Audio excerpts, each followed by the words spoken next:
Hi guys, my name's Sanjay Gupta. I'm a consultant cardiologist in New York, and today I wanted to do a little video on the subject of lone atrial fibrillation. Okay, the first thing to do is I wanted to explain atrial fibrillation. Then I wanted to talk to you about an interesting patient I saw, in the hope that it'll allow you to understand a little bit about lone atrial fibrillation. Okay, so atrial fibrillation is a very common heart rhythm disturbance. I'm sure a lot of people who are listening to this video will have heard of atrial fibrillation, and some of you may have also suffered from atrial fibrillation. And atrial fibrillation basically means that the top two chambers of the heart have stopped working. Okay, and when they stop working, the heart beats less efficiently as it would normally do. And because it's beating less efficiently, less blood goes around the body. And because less blood goes around the body, it is often characterized by people feeling very tired. Sometimes people feel very breathless, and they just have symptoms of a lack of blood going around the body. It is often also, it is always characterized by an irregular heartbeat. And it is also often associated with either a very fast or a very slow heartbeat, more commonly a very fast heartbeat. So people get palpitation, they get breathless, they get tired, and it can have a really significant impact on a person's quality of life. Because for a lot of people, what happens is the AFib comes on and then goes away of its own accord, and you can't explain why it's come on, but it can happen at any time. And it's very unpredictable, and the poor patient is sitting there in AFib feeling horrible, not knowing when he's going to get out of AFib. So that's what AFib is. Now, most AFib that we see as doctors, as cardiologists, has another cause that you can identify. So we often say, well, AFib is usually caused by something else. And as a doctor, when I'm faced with a person who comes in with AFib, I'm always thinking in my mind, well, what is the reason for this person's AFib? The things I think of are age. Okay, as a person gets older, atrial fibrillation is much more likely. Almost 1 in 5 people above the age of 80 have AFib. So if someone above the age of 80 comes to me, I think, well, that's just probably age related. Number 2, high blood pressure.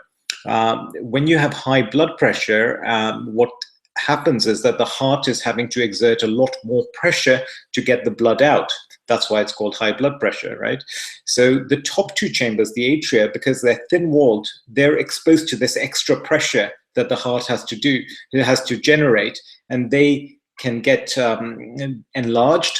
And because they get enlarged, they weaken and they stop working. So high blood pressure is very common, all right?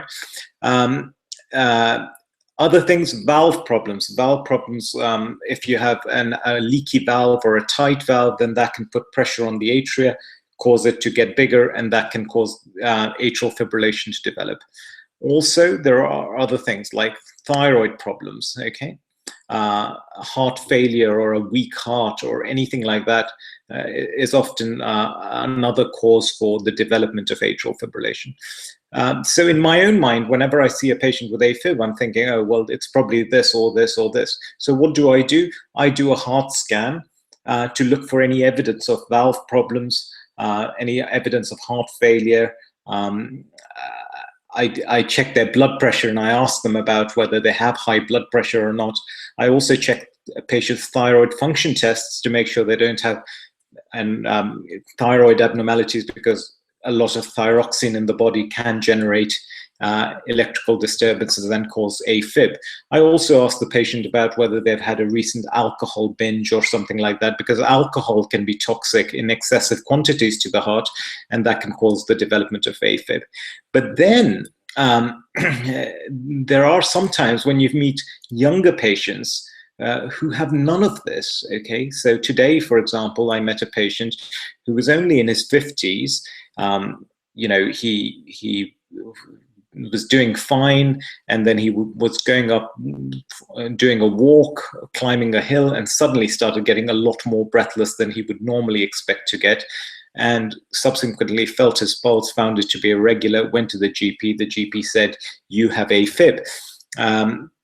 And by the time he came to see me, he was no longer in AFib. But then when we monitored him, we found that he would go in and out of AFib. So he didn't have high blood pressure. He wasn't drinking excessively. He had a structurally normal heart on his echocardiogram. His heart was strong. His valves were fine. So here you have a young guy who has no underlying easily identifiable condition that could explain why he's gone into AFib. And around about between 10 and 30% of our patients with AFib are such patients, younger patients, no identifiable cause. And these patients are called, are termed lone AFibers, or they have lone AF, i.e. the AFib cannot be explained by anything else. And this is a real, it's difficult to explain to the patient, because the patient wants to know, well, what have I done? Why should I get this? I've lived a good lifestyle. I don't have any of these conditions. Why have I got the AFib? And this is what my patient asked me today. He said, why have I got the AFib? And I said, I don't know. I don't know why you've got the AFib, but you do have AFib. And I came back and I thought I'd read up on this subject of lone AFib, which occurs in the absence of any obvious identifiable cause for the AFib.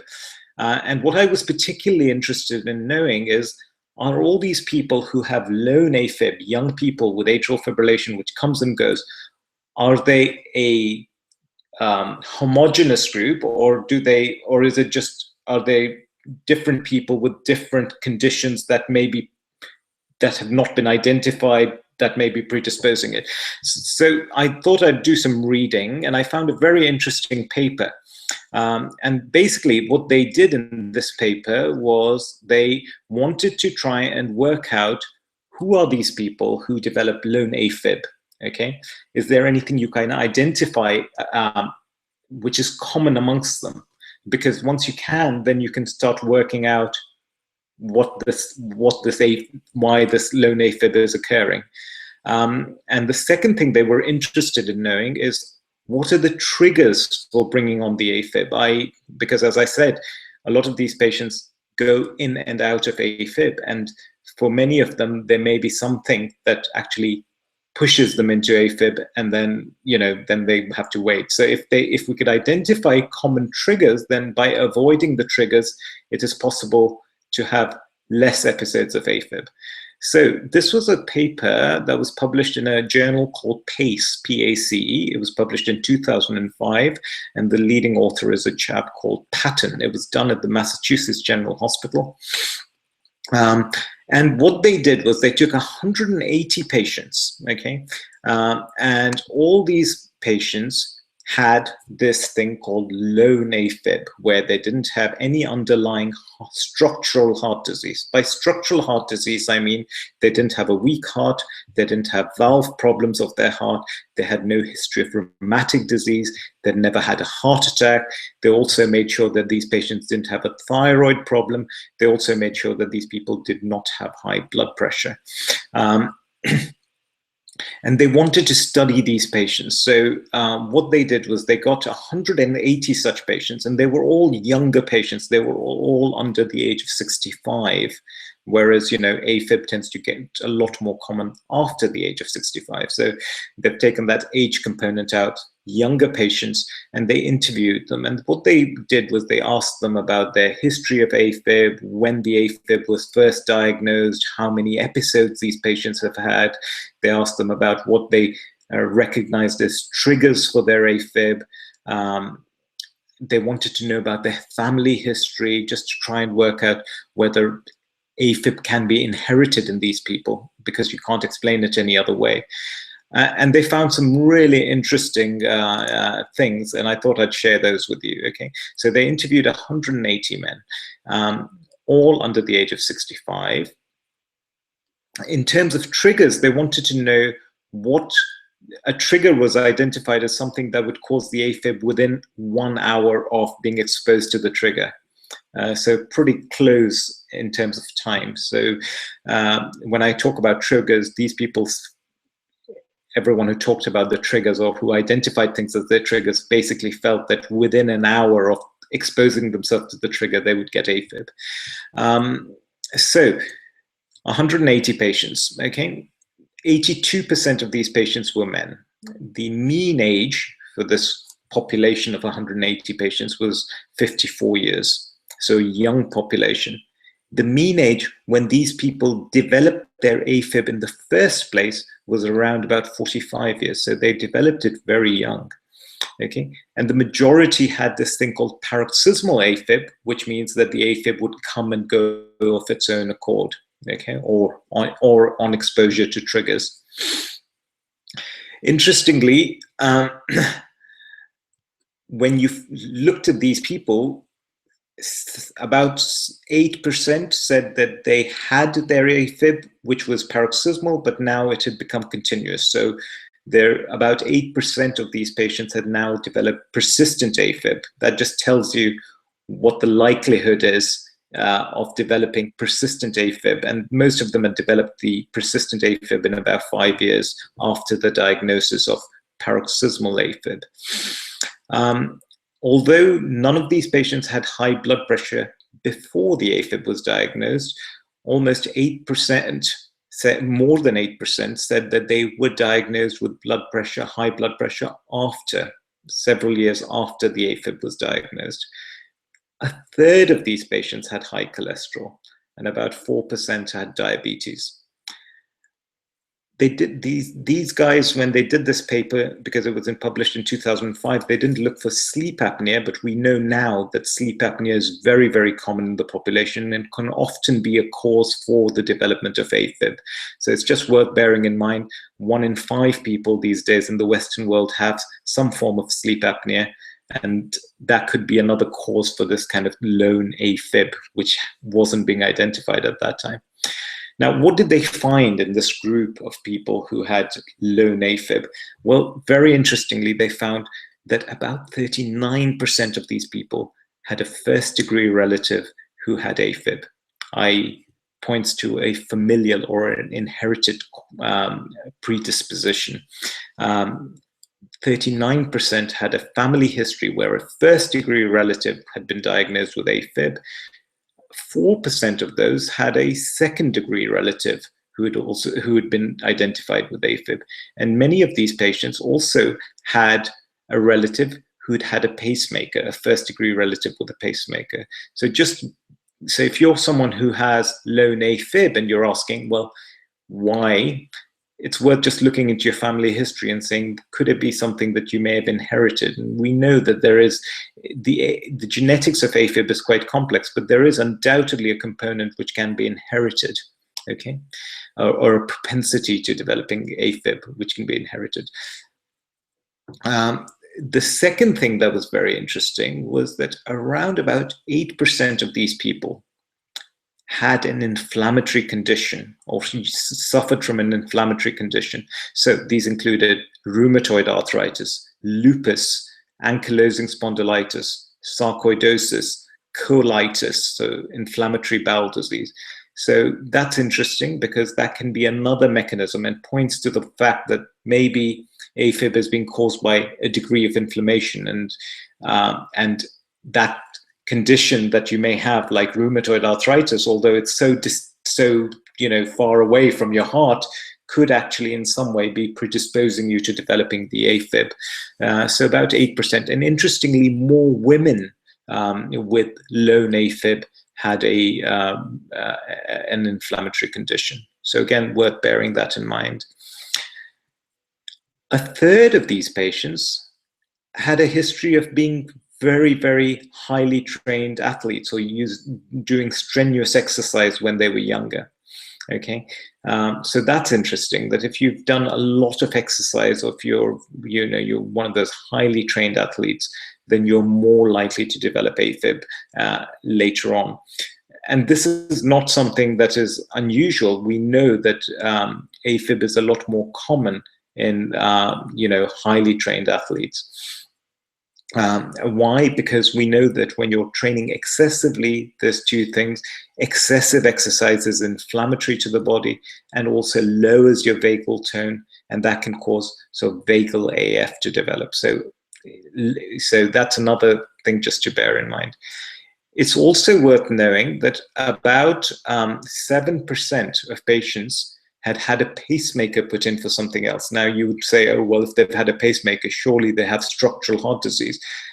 Actually, we don't look for conduction system disease normally. What we do is when we're looking for structural heart disease, we're essentially just doing an echocardiogram and looking at the function of the heart and the valves. We don't study the electrics, but we do know that people who have pacemakers in have faulty electrics and they're more likely to develop AFib. So what we've identified here is that, you know, this group of patients who have lone AFib isn't just a mishmash, but there are certain subgroups between this, and one subgroup is a subgroup of patients who may have actually inherited the AFib, and then there's another subgroup of patients who were very athletic or very highly trained or did things like ultramarathons, etc.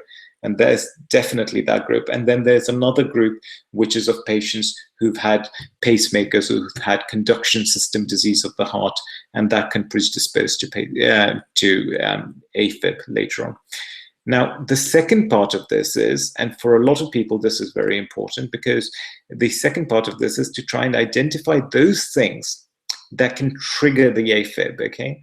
What I've done so far is, for AFib to develop, you need a substrate, and you need a trigger most of the times. So in terms of substrates, what I've said so far is that you may have these substrates that we don't easily recognize, but the substrate could be an inherited predisposition.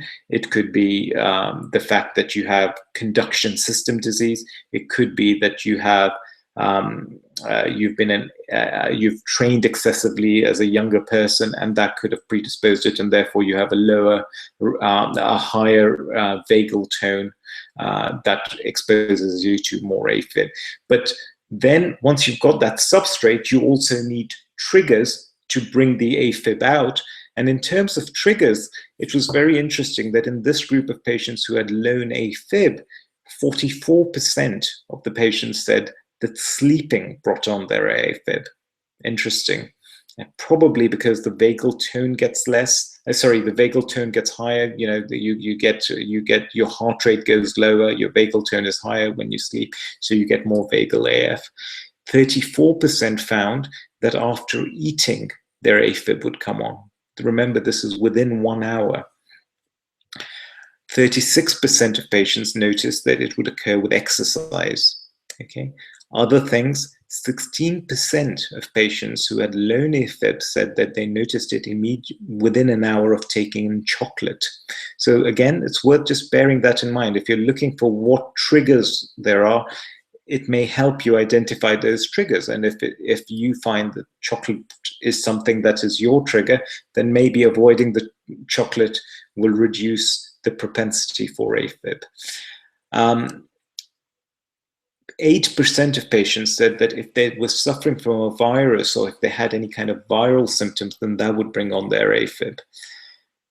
Very interesting again, 7%, and particularly women found that urinating would bring on the AFib. 9% found that coffee would bring on the AFib. 7% found that menstruation or periods, or that period time around a woman's periods, could bring on the AFib. 11% found that soda could bring on the AFib, and about 4% found that drinking tea brought on their AFib. So basically, what I've tried to do here is just give you an insight into lone AFib, which is a not well understood condition. I've tried to show that there are, or this paper has tried to show, that there are perhaps smaller subsets within this group that is termed as lone AFib. And these people have some very definite triggers, and identifying your triggers may help you avoid them. And if you can avoid them, that would certainly reduce your AFib episodes. So I hope you found this useful. I'll just give you my details and my bit of spiel. This is me. So Sanjay Gupta, I work in New York. This is my website, yorkcardiology.co.uk, and I'm always really, really grateful, for feedback. I'm grateful to hear from you. I feel overwhelmed and overcome by all the, it's overwhelming to get such great feedback, and people are really, really generous and kind, and it's so nice. It motivates me, it encourages me, it fills me with energy. So I want to say thank you. You guys have changed my life. I promise you, you have changed my life for the better. Okay, and whilst a lot of people say thank you to me for putting the videos out, I'd like to say thank you to you for all the love and the kindness and the generosity that I've been that has been bestowed upon me. Okay. Now, if you want to get in touch with me, the best way is to do it via my website. Although you can also become friends with me on yourcardiology@gmail.com. I don't know how to get through to my Facebook page otherwise. So if you just type in yourcardiology@gmail.com, that should take you to my Facebook page. And that's about it. So thank you so much. I'd love to hear from you, and I'd love to know what your triggers are, because there's not so much being published about stuff like this. And I think, a lot of people are left on their own, and AFib can be a horrible condition. So the more we can share, the more we can learn from each other. Okay. Thank you so much. Take care. Bye.